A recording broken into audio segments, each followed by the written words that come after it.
Tonight on Access TV, it's Gotham Comedy Live.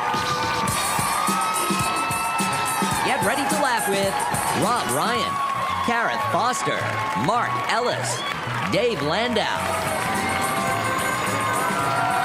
This week's host, John Witherspoon. Gotham Comedy Live, all happening right now. Ladies and gentlemen, John Witherspoon.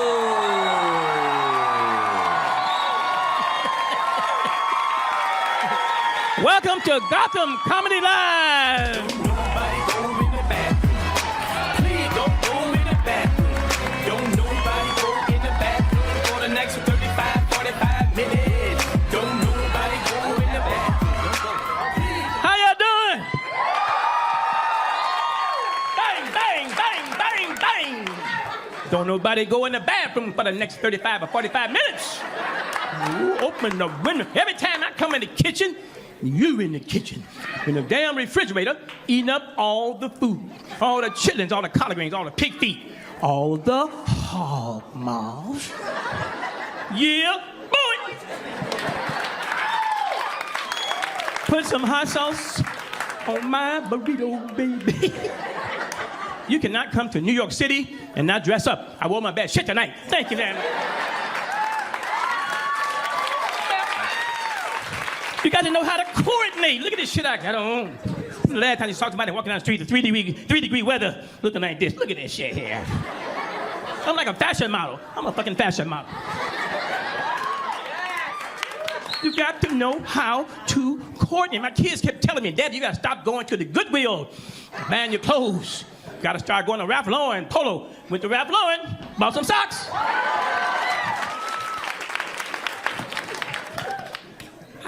It's cold than a motherfucker here. Somebody done fucked up the weather around here. This shit ain't supposed to be this damn cold. Buffalo, when I put it, Boston got 185 inches of fucking snow. I walked out the terminal at JFK, and you know it's cold when your shoulders automatically touch your ears. Damn! But I don't care how cold it is. It could be 5 degrees below zero. Wind chill factor 50 below. There's always some white man walking on the street with some fucking shorts on and some flip-flops.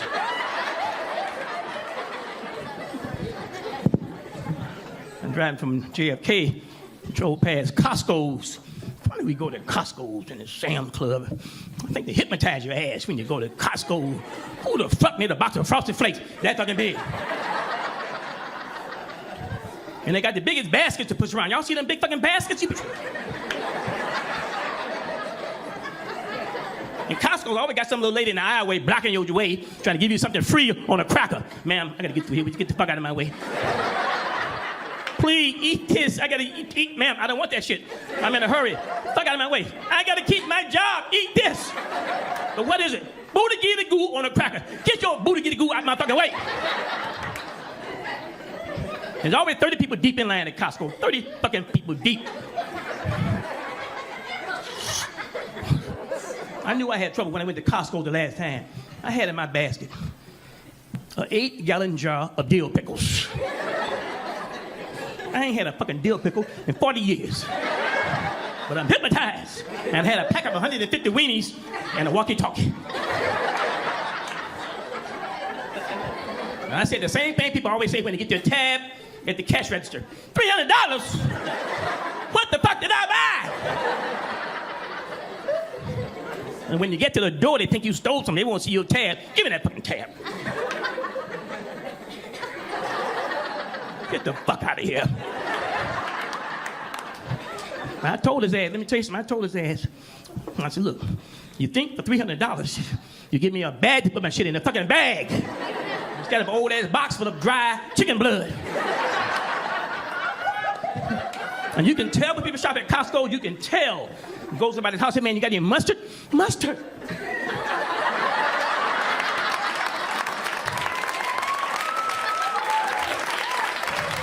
I'm so glad you asked for some mustard. This your lucky day. This came in a 3-pack. I want you to take 2 of them home with ya. Woo! Man, I was looking at President Obama catching hell. Y'all see that shit? Obama, ISIS. Them crazy motherfucker. Where they come from? ISIS. I don't call them ISIS. I call them is. And I ain't fucking with them motherfuckers. They are crazy. They rob the town, rape all the women, and they cut people's heads off. Y'all see that shit? You see the people getting their fucking head cut off. You see how sad they are. They, sitting there looking straight out. If that was me, I'm about to get my fucking head cut off. Help! Help! Help! They be trying to cut my head off. I be ducking like a motherfucker. Be still. Fuck you! I be trying to talk their language. Assalamu alaikum, my brother. Assalamu alaikum, my brother. Assalamu alaikum, my brother. Assalamu alaikum, my brother. You know the dude always went on TV telling everybody what he's going to do to Westerners? He got that little thing, you can see his eyes. He said, I can't wait to get the rest of you Americans. I tell you this, he talking all that shit. He be talking that shit so long, he'll look up, I be going like a mother.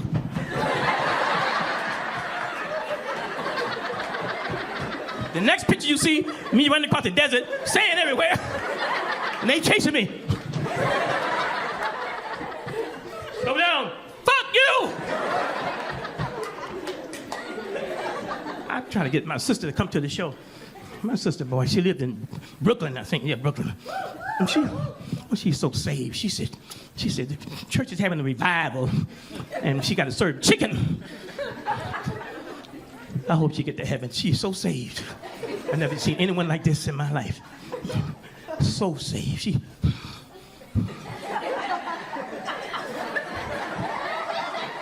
We in line at McDonald's. This is not such a line.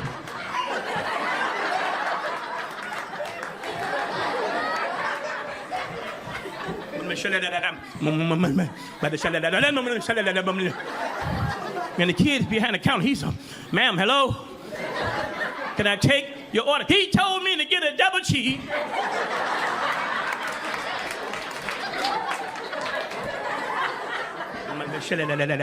I went with my sister to my grandmother's funeral. My grandmother lived to be 97 years old. You don't cry, you celebrate her life. This woman was 300 people mourning peacefully. Only one person on the fucking floor. My sister running down the fucking aisles. A wig on the side of her head. Or this white hair, big old red wig hanging on the side of her head. One bobby pin to hold on to the wig. So everybody look at me, why don't you stop your sister? So I'm trying to get eye contact with my sister. She in the fucking corner with eyes closed dancing. So I finally got eye contact with my sister. She finally sat her ass down. Will you shut the fuck up? Get up, grandmama. Get up, grandmama. If she got up, you be the first one to run out of here.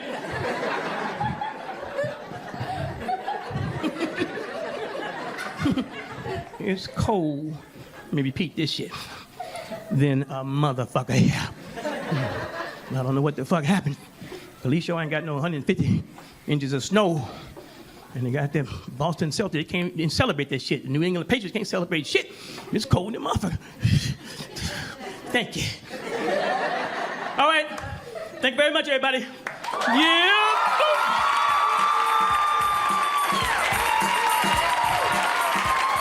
We'll be right back. Stay tuned for more laughs on Access TV, live from the Gotham Comedy Club in New York City. Rob Ryan is taking the stage when we return.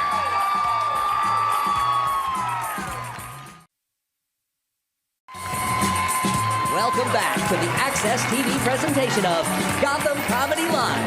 More laughs happening right now. Okay, we are back. How y'all doing? I'm the host of the show, so I'll be back 3 or 4 times, and we can hang out and have a little fun. Let me bring up the next comic. You've seen him on Laughs on Fox. Let's bring up Rob Ryan. Let's hear it.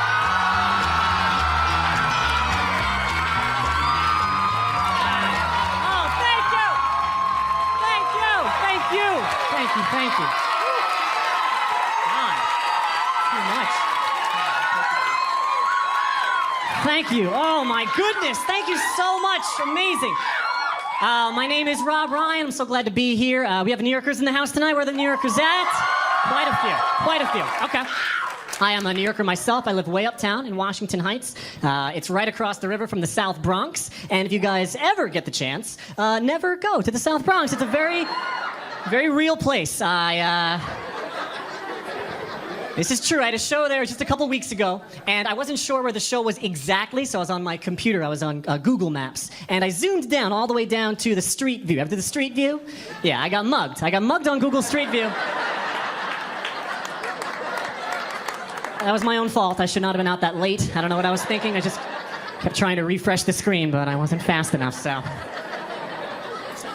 I like to go out to eat probably a little bit more than I should. I was at a Johnny Rockets recently. Are you guys familiar with the Johnny Rockets setup? Yeah?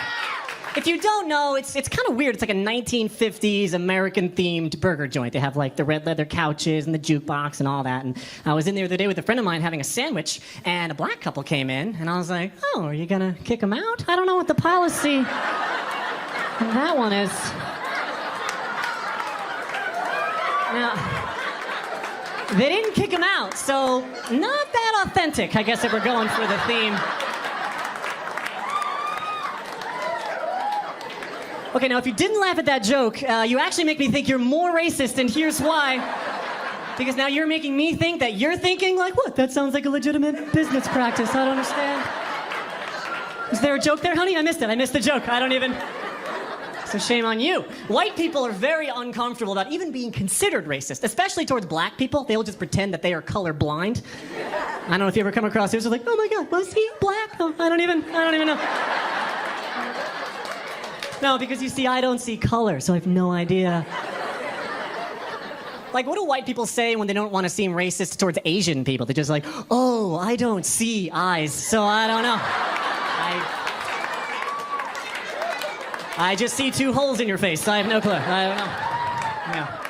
I don't see eyes. I don't see color. I just see heat, really. I just see warmth emanating from bodies. Do you remember the movie Predator? I see the way Predator sees. That's how I see. Just red splotches everywhere. And Predator wasn't racist, and neither am I, so... Just shake it off, guys. It's fine. This is how we do, man. This is how we categorize people, right?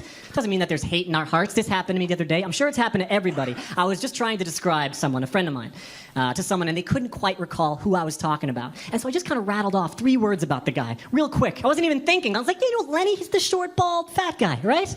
And here's the thing. He got it. They always get it after 3. He was like, Lenny, got it. Yep, I know who you're talking about. Got it. Like, guys, that's all we get. Our 3 words. That's it. Like, have you ever considered, and I want you to take a second, and you at home too, what are your 3 words? What 3 garbage words are just gonna pour to someone's mouth to sum you up as a human being, like you're a coat at a Lost and Found or something? Like me, I know I'm tall and I'm skinny, but I don't even want to know my 3rd, because the 3rd's the worst thing you ever thought about yourself. So he's like, oh, Rick, yeah, he's tall, he's got dark hair. He's annoying as hell, though. Have you ever talked to that guy?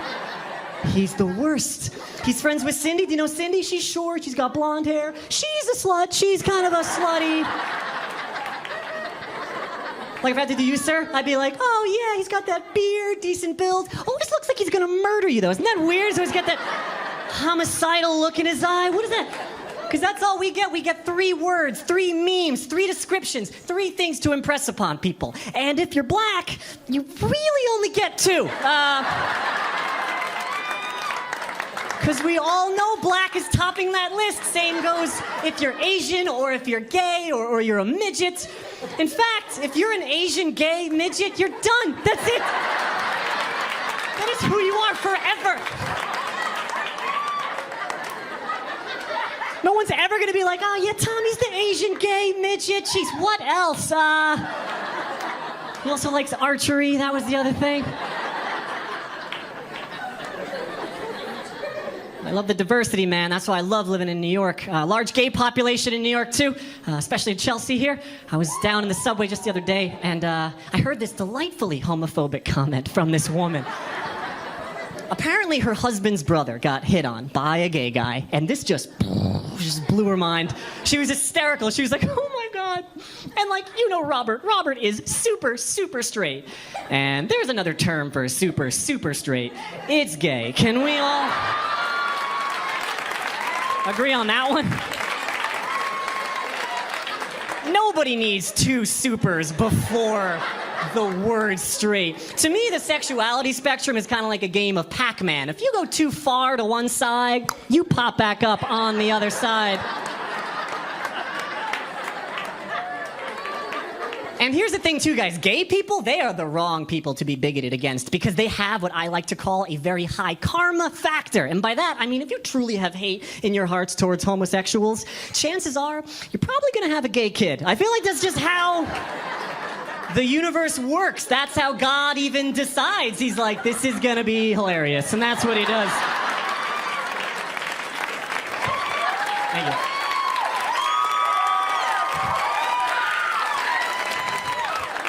And the really homophobic ones, like, you know, they're like, hey, get out of my barn. Like those guys, people think are gay. Those conversations happen. You've definitely pulled your friends aside before, ladies especially, and been like, I don't know, I feel like Rich might be gay. Do you know, like, it's just weird because he hates them so much.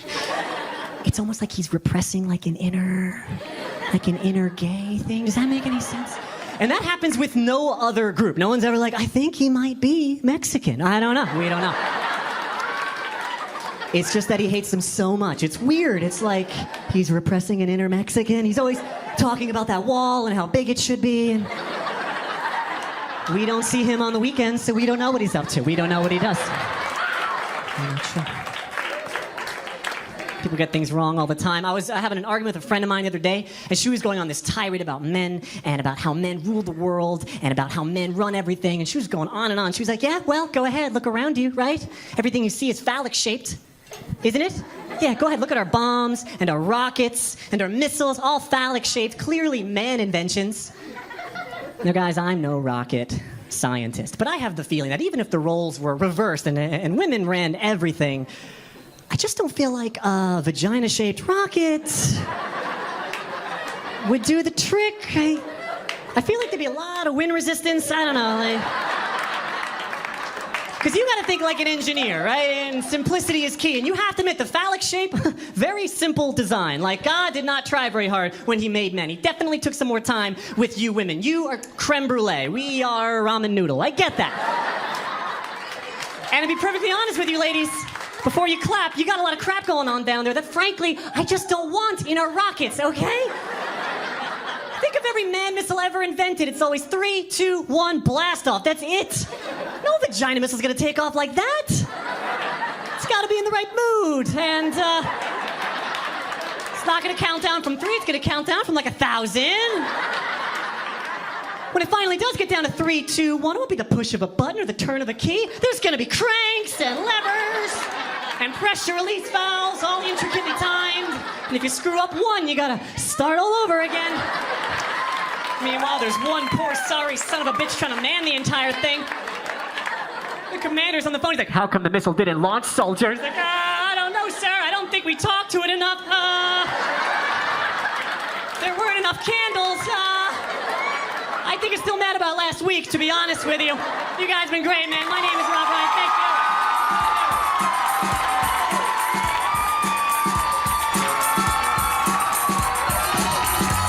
Stay tuned for more laughs on Access TV, live from the Gotham Comedy Club in New York City. Gareth Foster is taking the stage when we return.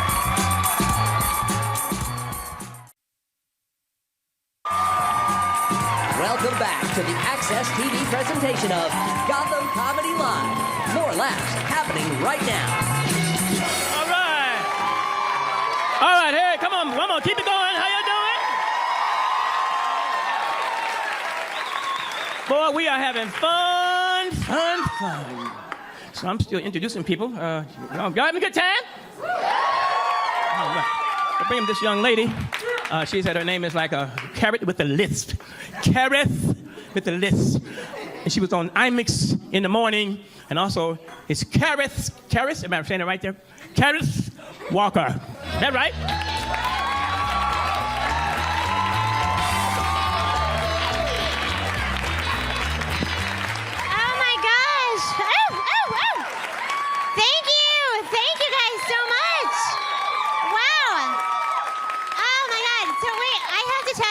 just had a baby. Thank you. So I am not just glad to be out of the house, I'm glad to have a shirt on. This is a very special occasion. Actually, you know what? This is actually my second baby in 2 years. I know. So I think that means do not get me wet or feed me after midnight.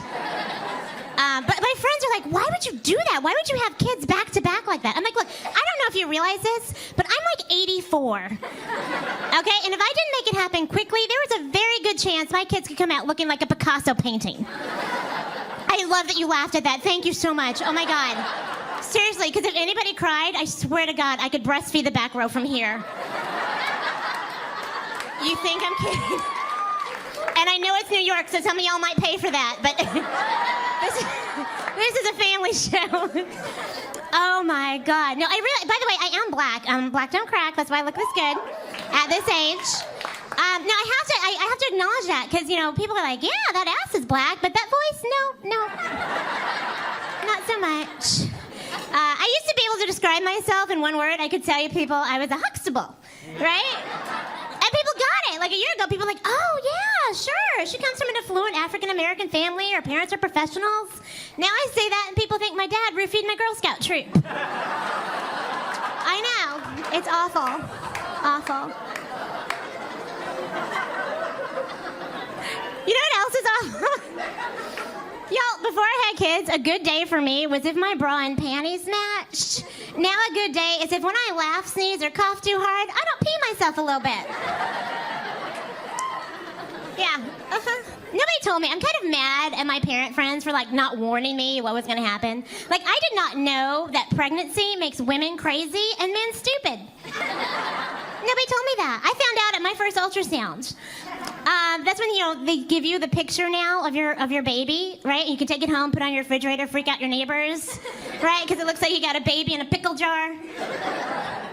And so they give you this picture to take home, and I handed it to my husband. I'm like, you go in the lobby with your phone, send a text to my parents so they can see their first grand. I'll meet you. I come out, I'm dressed, I'm ready to go. He's got this big grin on his face. I'm like, did you do it? Did you send a picture to my parents? He goes, I did, and I put it on Facebook. I go, you did what? What were you thinking? Are you out of your mind, or what the hell? He goes, why are you so upset, Kareth? I didn't tag you in it.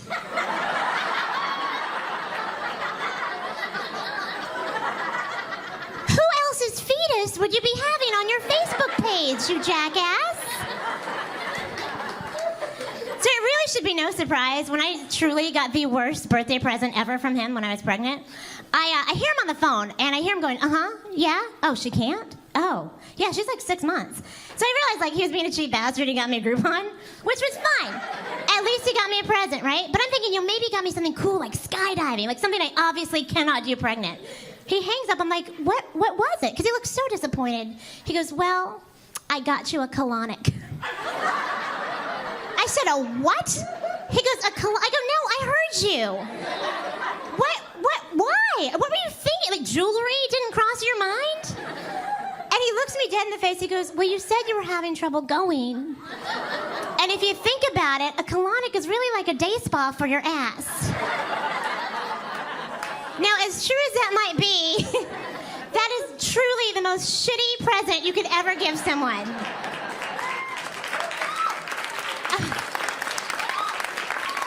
Unbelievable. So I'm actually, like, getting ready to get back into, you know, my fighting weight, get back into shape. And the thing is, like, I don't know if it's just, you know, because I'm older and that I'm comfortable with who I am. I also know it depends on where I am, like, how I should feel about myself. Like, in New York City, like, right now, I'm pleasantly plump. Right? When I go out to Los Angeles, I'm a beached whale. But here's the deal, y'all. When I go to the Midwest, I'm anorexic. And it is awesome. Seriously, if you're ever having a fat day, you buy yourself a one-way ticket to Kansas City. Because you will feel like a supermodel like that. I went to visit some friends from college. I got off the plane. They were like, oh my God, Kareth, you're wasting away to nothing. They actually had an intervention for me, y'all, a barbecue intervention. It was great. It's so insane. Only in this society do we get excited, like, when we get sick, right? Because we're like, I could lose 5 to 7 pounds. And spent about 3 days doing absolutely nothing. I know I am not the only person in here who's that. Right? If I get the flu on Tuesday, I'll be in my skinny jeans by Friday. But we are so obsessed with weight in this country. We really are. Like, because we have fat people. We got fat people. We got fat little kids. Do you know we now have fat pets? Like, fat little kids, I get it. Those little bastards can sneak food. Okay? But fat pets, that's just wrong. Okay? That's on us. Right? And they have diet pet food. Now, the only reason I know this is I have a friend who has a cat that is 22.5 pounds. Exactly. If that did not make your mouth drop open, let me put it to you this way. That's 4 bags of sugar with paws.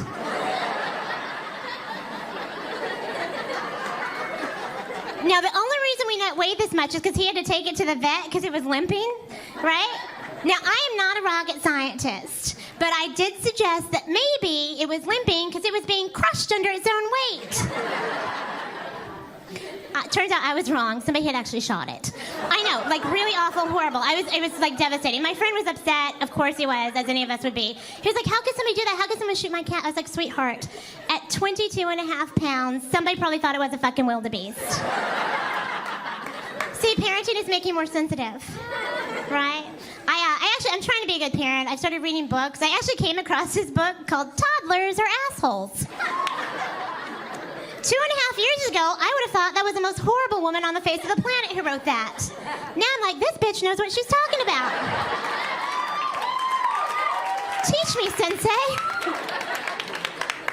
Honest to God, I think if the government implemented toddlers, we could handle so much stuff, right? Seriously, we want to take care of terrorism? You send a pack of toddlers over there with no snack, no nap, and tell them ISIS has their juice boxes. Obama's doing it all wrong, right? He wants to get stuff past Congress. All he has to do is get on the floor, rant, yell, say the same shit over and over again. Finally, somebody will call, like, the Secret Service or Michelle to come pick his ass up. All he has to do is put his arms up and do the noodle thing, right? Oh, my God, I get it now. I understand why people drink before 4. There is no shame in that. Anybody who has children. Anybody. It's a lot like being single. Is anybody, like, you remember being single, the parents, right? Do you ever remember? This is so horrible. But I think sneaking away from a baby is kind of like sneaking away from that one-night stand you sobered up with in the middle of the night, right? You got to pop the nipple out of their mouth and, like, get out as quietly as you can. Or really just me with a sordid past? Okay, people. Okay. You guys have been awesome. I'm Kareth Foster.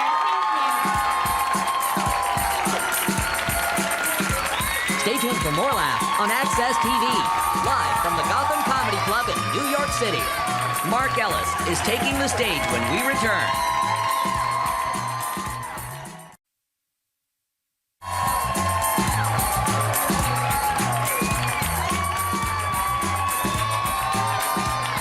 All right. Okay, let's keep this show moving. You've seen him on the YouTube channel, Smole No. Yeah. Let's hear from Mark Ellis.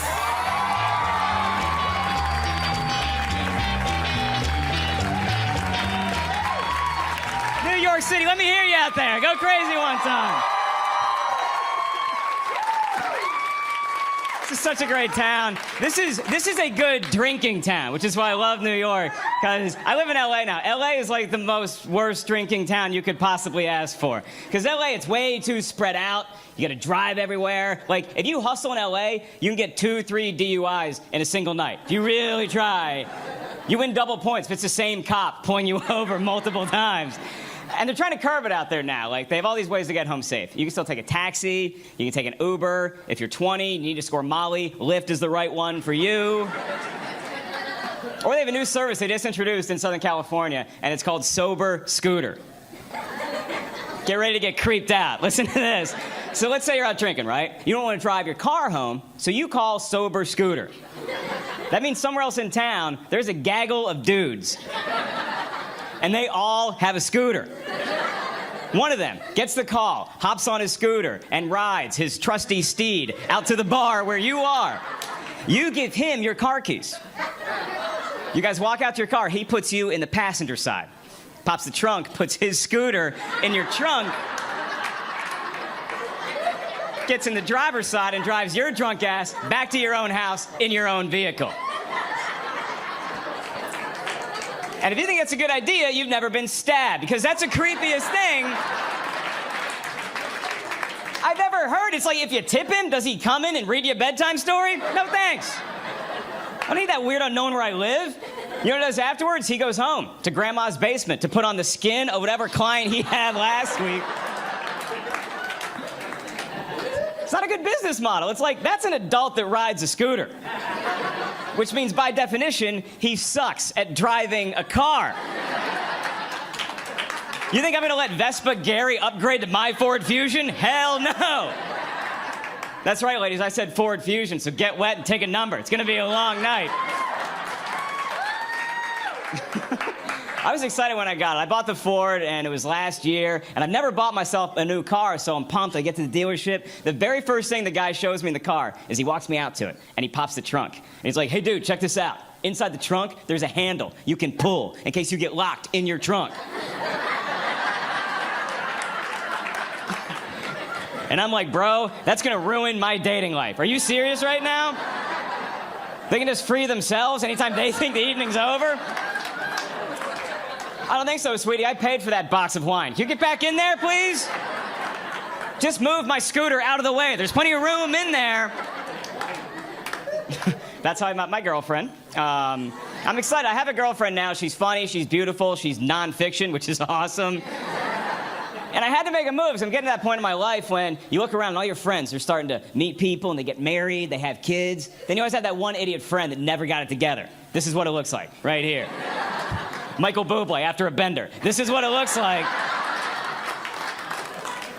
And it's becoming a problem in my family. Because in my family, there were two single people left. It was me and my mom. And that sucks, because my mom's out there. She's making an effort, she's trying new things. You haven't hit rock bottom till you bump into your mom on a dating website. I mean, it was bound to happen. She's a cougar, I'm a big game hunter. We're gonna cross paths eventually. That's what I was always into, man. I was into older women. And now I'm dating a girl, she's 8 years younger than me. And you know what that means? Emojis. Lots and lots of emojis. And look, I don't mind if you put a smiley face in the text, but when your entire message is nothing but pictures, I don't have time to solve your little puzzle, kiddo. What do you want to say? You know what? Just pull that handle, get out of the trunk, and tell me exactly what you want to say.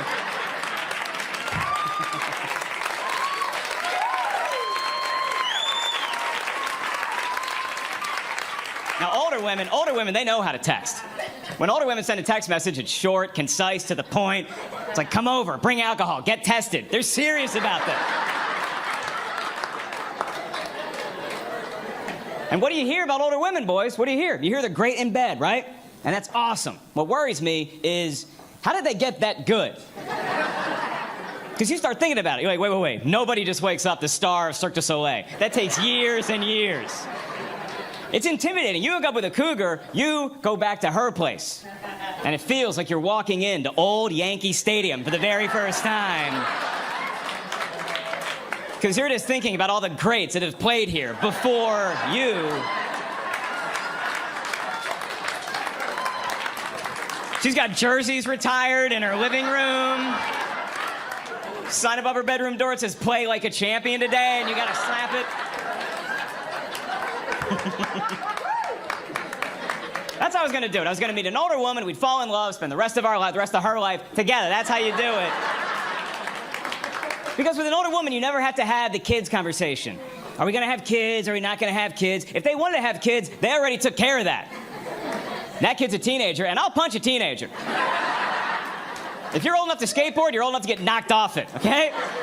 I never wanted to be a parent because now you gotta raise kids from birth.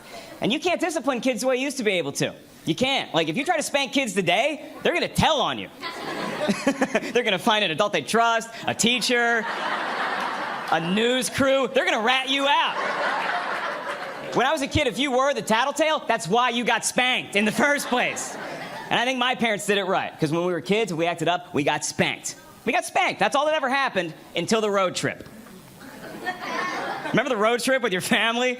Discipline at 79 miles an hour on the highway? I was an Air Force brat, so we move around all the time. Every road trip, same situation. Dad drives, mom's in the passenger seat, 3 kids in the back. Now, as soon as the road trip begins, my mom passed out. She's asleep. Something about spending time with her own family really made my mom drowsy. So she's out, so now Dad's got to take care of everything. And if we got loud in the back seat, the first thing my dad did, never yelled at us right away. First thing he did, he just got really quiet. Focused, like he's planning exactly what he's going to tell the authorities after this bloodbath ensues. And then if we got louder, that's when it got physical. That's when you see Dad driving with this hand, then this hand comes off the wheel. This hand grabs the wheel, so this hand is free to just hit whatever he can find in the back seat. He was good. He did like 3 good ones. And then we're like, oh, he's done. Nope, there's a second half to this game. And that was always cool with me and my older sister, because we always made my little brother ride bitch. As soon as that hand came up, we're like, get in there, Robbie. Learn some life lessons. And if that didn't shut us up, all he had to do is go to level 3, which is where he says, if you kids don't shut up, I'm pulling this car over and I'm going to spank you in public. And if you saw that today, somebody's calling child services. Back when I was a kid, other cars saw that and started honking their horns. The police come by. That's awesome, dude. Sober Scooter comes by. Can I play with those kids after you're done? My name is Mark Ellis. You guys are fantastic. Thank you very much. Stay tuned for more laughs on Access TV. Live from the Gotham Comedy Club in New York City. Dave Landau is taking the stage when we return.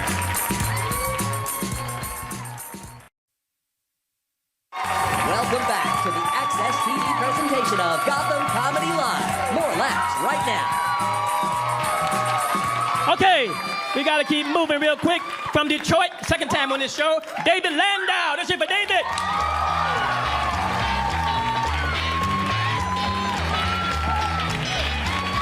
Thank you. Oh, thank you, thank you. My wife is pregnant with our first child that we're keeping. I'm excited. When we found out we were pregnant, we went out and got that book, What to Expect When You're Expecting. And in it, it says because of where the baby's located, for safety, a couple can consider having anal sex. I told my wife that. She's like, oh, bullshit. I'm like, no, go look yourself. It's folded on the page number. You'll notice the highlighter.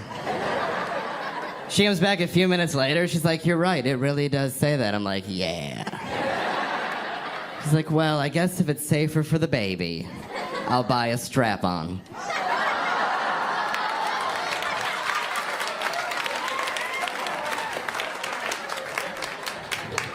I'm worried having a kid, though, because, like, there's so many creeps out there now. Like, with the internet, they're on the tips of your fingers, you know? And don't get me wrong, there were creeps around when I was a kid. I remember I was 10 years old. I was playing outside of an ice rink. My dad was inside watching my brother play. I didn't play hockey. I'm not an athlete. This is not an athlete's body. But I was playing out front. This old dude pulls up in an old car. He's like, hey, man, your dad told me to give you a ride home. That's weird. He's inside. I think he would have mentioned this at some point. He goes, no, I'm a good friend of the family. Said to bring you home right away. I'm like, no. If you're a good friend, I would have met you. He goes, I got candy, and I'm 10, so I'm like, well, what kind of candy you got? He goes, I got candy corn. Like, what? Hell, but I'm not let you fuck me for no candy corn.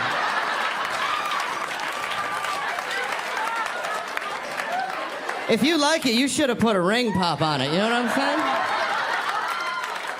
Earn it. I'm lucky you didn't have a Twix, or I'd be like, all right, I guess I'm sucking a dick. I'll get in.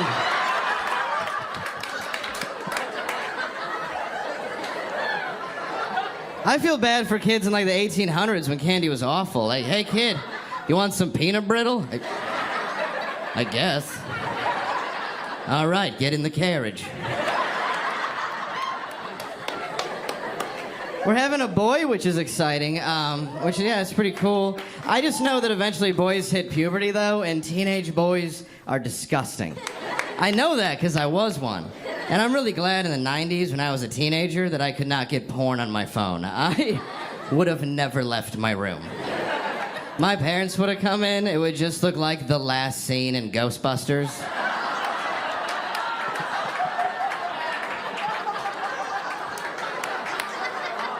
Your phone bill's $11,000. Your right arm is enormous. All of your socks look like casts. Don't groan like you don't know what I'm talking about. Every teenage boy in America has a sock under his bed so rock hard you could knock out a burglar with it. I think somebody's in the house. Should I grab the gun? I'll just hit him with the boys' jizz sock. Should knock him out long enough before the proper authorities can take him away. I found out my mom knew about that stuff. I was 16 years old, sneaking my girlfriend into my house to introduce her to my family. My mom comes out of nowhere, furious about something, stops right in front of me and goes, "If you're going to masturbate, use a Kleenex. It sounds like I'm washing 8 pairs of shoes."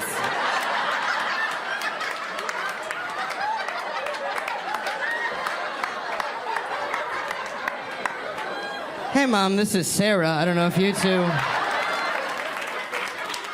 had a chance to meet. She was my girlfriend till 9 seconds ago.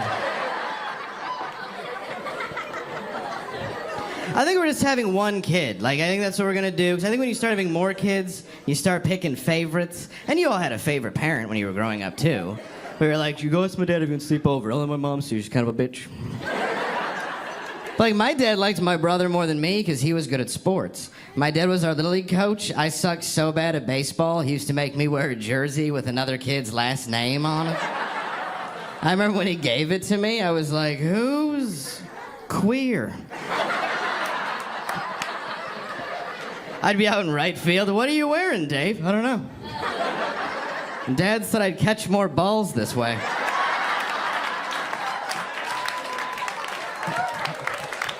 You guys are good with that joke, right? I don't get homophobia, I really don't, but I know where it comes from because I was raised Catholic, and in the Bible, in the book of Leviticus, it says man shall not lay with another man. It also says that you can't get tattoos, eat shellfish, or have sex with a woman who's menstruating. So, see you in hell.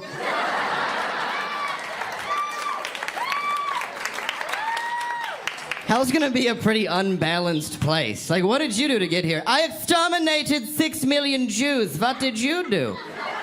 "One time my wife was on the rag, and I fucked her."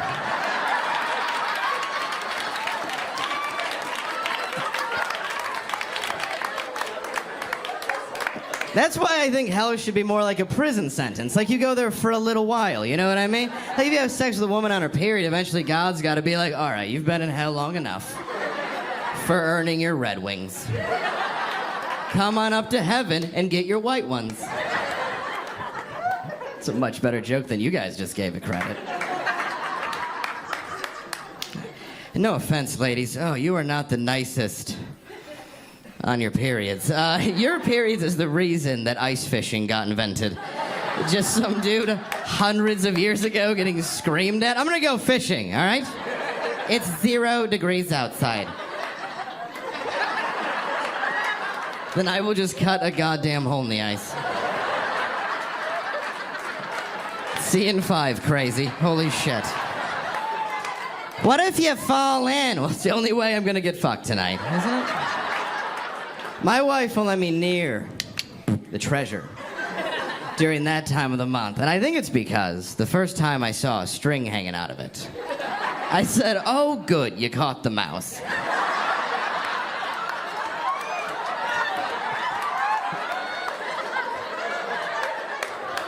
I was setting up traps everywhere. It looks like a rat tail. I'm ready to be a dad, though, because I'm sober now. I used to party a lot. I used to drink really a lot. Then they put a breathalyzer in my car, and I thought maybe I have a problem. I had to take my mother-in-law to the airport with a breathalyzer in my car. She's a very sweet woman from the Midwest. You know what it was. She gets in, she's like, Dave, thank you so much for taking me to the airport. Not a problem, Mom. Happy to help you out. No, you're a good man. It's not a big deal. No, you're just a good man for my daughter. Okay, just, all right.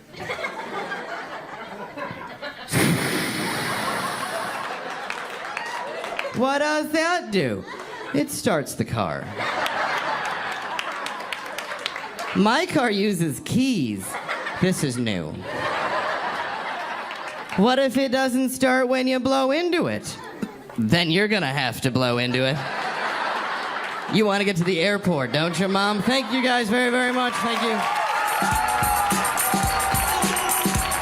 Stay tuned for more laughs on Access TV, live from the Gotham Comedy Club in New York City. Okay, we had a good time tonight, huh? Let's bring everybody back.